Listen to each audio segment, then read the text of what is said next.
It's a pleasure to have you join me on this virtual journey. Welcome. Hello, YouTube friends. Join us as we unravel the mysteries surrounding eye for an eye. An eye for an eye is a commandment found in the book of Exodus expressing the principle of reciprocal justice, measure for measure. The earliest known use of the principle appears in the Code of Hammurabi, which predates the writing of the Hebrew Bible but not necessarily oral traditions.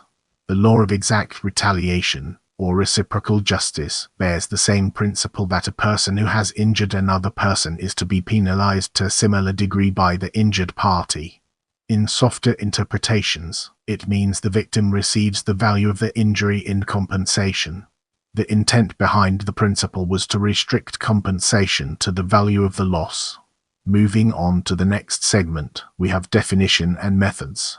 The term lex talionis does not always refer to literal eye for an eye codes of justice see mirror punishment, but rather applies to the broader class of legal systems that formulate penalties for specific crimes, which are thought to be fitting in their severity. Some propose that this was at least in part intended to prevent excessive punishment at the hands of either an avenging private party or the state. The most common expression of lex talionis is an eye for an eye, but other interpretations have been given as well. Legal codes following the principle of lex talionis have one thing in common: prescribed fitting counter-punishment for a felony. The simplest example is the eye for an eye principle. In that case, the rule was that punishment must be exactly equal to the crime. The time has come to unravel the secrets behind it in Babylonian law and gain a deeper understanding. In the legal code of Hammurabi, the principle of exact reciprocity is very clearly used. For example, if a person caused the death of another person, the killer would be put to death.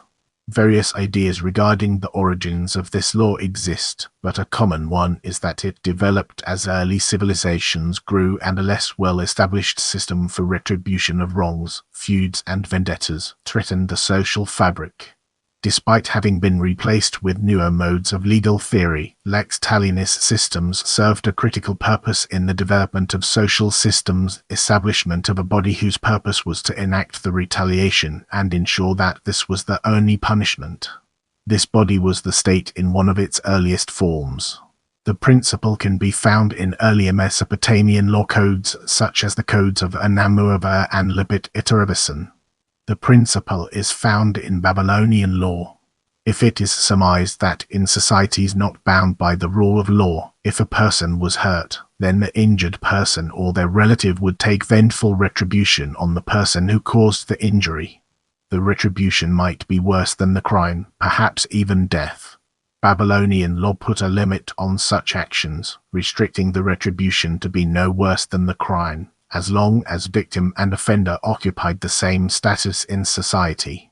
As with blasphemy or majest crimes against a god or a monarch, crimes against one's social betters were punished more severely.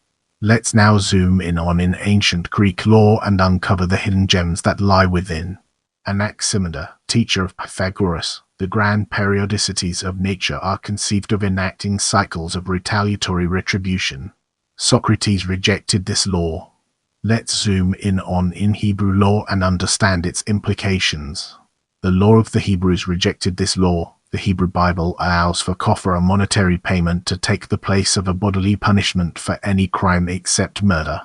It is not specified whether the victim, accused, or judge had the authority to choose kafara in place of bodily punishment.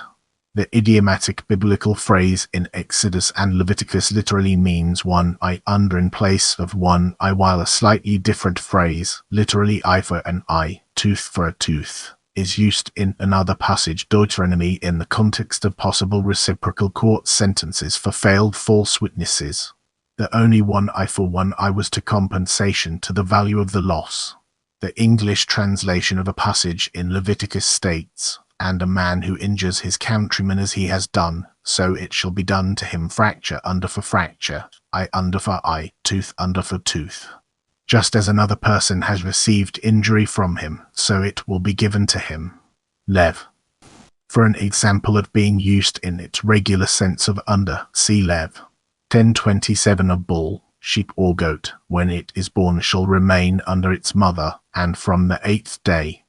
An English translation of Exodus 9:20-24 states, "If men strive, and hurt a woman with child, so that her fruit depart from her, and yet no mischief follow, he shall be surely punished, according as the woman's husband will lay upon him, and he shall pay as the judges determine. And if any mischief follow, then thou shalt give life for life, eye for eye, tooth for tooth, hand for hand, foot for foot." Get ready for an exciting exploration as we unravel the mysteries of Judaism. Isaac Calamy said that the lex talionis was humanized by the rabbis who interpreted an eye for an eye to mean reasonable pecuniary compensation. As in the case of the Babylonian lex talionis, ethical Judaism and humane Jewish jurisprudence replaces the Peshat literal meaning of the written Torah. Pasakoff and Littman point to the reinterpretation of the lex talionis as an example of the ability of Pharisaic Judaism to adapt to changing social and intellectual ideas. Brace yourself for an enlightening exploration of Talmud as we dive into its profound implications. The Talmud interprets the verses referring to an eye for an eye and similar expressions as mandating monetary compensation in tort cases, and argues against the interpretations by Sadducees that the Bible verses refer to physical retaliation in kind, using the argument that such an interpretation would be inapplicable to blind or eyeless offenders. Since the Torah requires that penalties be universally applicable, the phrase cannot be interpreted in this manner. However, the Torah also discusses a form of direct reciprocal justice, where the phrase ein tachet ein makes another appearance. Here, the Torah discusses false witnesses who conspire to testify against another person. The Torah requires the court to do to him as he had conspired to do to his brother. Assuming the fulfillment of certain technical criteria such as the sentencing of the accused whose punishment was not yet executed, wherever it is possible to punish the conspirators with exactly the same punishment through which they had planned to harm their fellow, the court carries out this direct reciprocal justice, including when the punishment constitutes the death penalty. Otherwise, the offenders receive lashes. Since there is no form of punishment in the Torah that calls for the maiming of an offender punitary amputation, there is no case where a conspiratorial false witness could possibly be punished by the court injuring to his eye, tooth, hand, or foot. There is one case where the Torah states, "And you shall cut off her hand." The sages of the Talmud understood the literal meaning of this verse as referring to a case where the woman is attacking a man in potentially lethal manner. This verse teaches that, although one must intervene to save the victim, one may not kill a lethal attacker if it is possible to neutralize that attacker through non-lethal injury. Regardless, there is no verse that even appears to mandate injury to the eye, tooth, or foot. Numbers discusses the only form of remotely reciprocal justice not carried out directly by the court, where, under very limited circumstances, someone found guilty of negligent manslaughter may be killed by a relative of the deceased who takes on the role of redeemer of blood. In such cases, the court requires the guilty party to flee to a designated city of refuge. While the guilty party is there, the redeemer of blood may not kill him. If, however, the guilty party illegally forgoes his exile, the redeemer of blood, as an accessory of the court, may kill the guilty party. According to traditional Jewish law, application of these laws requires the presence and maintenance of the biblically designated cities of refuge, as well as a conviction in an eligible court of 23 judges as delineated by the Torah and Talmud. The latter condition is also applicable for any capital punishment. These circumstances have not existed for approximately 2,000 years. Now, let's shift our attention to objective of reciprocal justice in Judaism. The Talmud discusses the concept of justice as measure for measure retribution in the context of divinely implemented justice.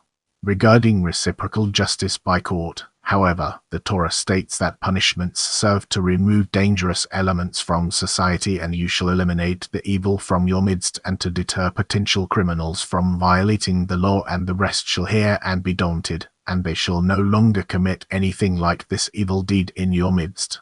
Additionally, reciprocal justice in tort cases serves to compensate the victim. See above.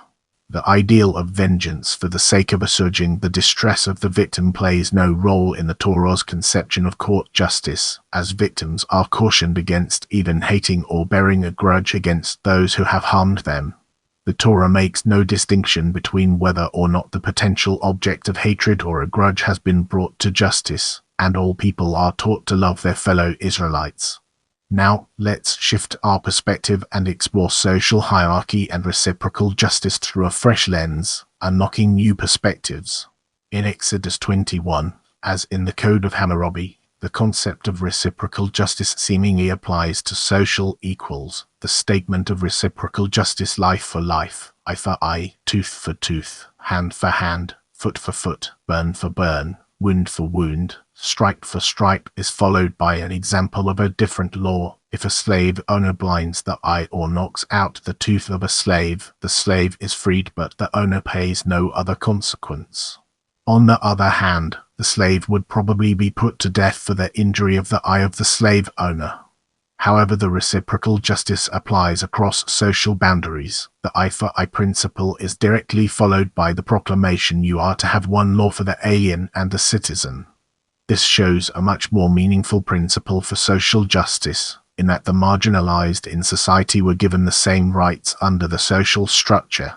In this context, the reciprocal justice in an ideal functioning setting, according to Michael Kubin, to prevent people from taking the law into their own hands and exacting disproportionate vengeance for offenses committed against them.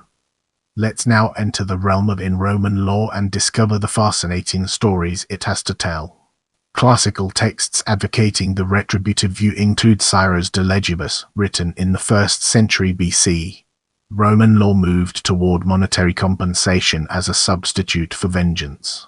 In cases of assault, fixed penalties were set for various injuries, although talia was still permitted if one person broke another's limb. Let's transition to in Islamic law and uncover its significance. The Quran mentions the eye for an eye concept as being ordained for the children of Israel. The principle of lex talionis in Islam is key Arabic, as mentioned in O you who have believed, prescribed for you is legal retribution cases for those murdered, the free for the free, the slave for the slave, and the female for the female. But whoever overlooks from his brother anything, then there should be a suitable follow-up and payment to him with good conduct. This is an alleviation from your Lord and a mercy. But whoever transgresses after that will have a painful punishment. Muslim countries that use Islamic Sharia law, such as Iran or Saudi Arabia, apply the eye for an eye rule literally. In 2017, an Iranian woman wounded in an acid attack was given the opportunity to have her attacker blinded with acid per Sharia law. Now, let's redirect our focus towards applications and discover its significance in our narrative. The death penalty is applied to murderers in some jurisdictions. The paramilitary group Nakum sought to kill 6 million Germans as revenge for the 6 million Jews killed during the Holocaust. As we transition to the next segment, let's unravel the mysteries surrounding an eye for an eye makes the whole world blind and gain a fresh perspective. The phrase an eye for an eye makes the whole world blind and other similar phrases has been conveyed by, but not limited to, George Perry Graham 1914 on capital punishment debate argument, Louis Fisher 1951 describing philosophy of Mahatma Gandhi, and Martin Luther King Jr. 1958 in the context of racial violence. Now, we shift our focus to general and cited references, a topic that deserves our attention. Catholic biblical phrases, Catholic Book of Exodus, Catholic Christian terminology, Catholic codes of conduct, Catholic criminal law, Catholic English proverbs, Catholic English language, idioms, Catholic human eyes in culture, Catholic Islamic terminology, Catholic law and morality, Catholic legal history, Catholic proverbs, Catholic revenge. I love interacting with my viewers, so leave me a comment and I'll do my best to respond.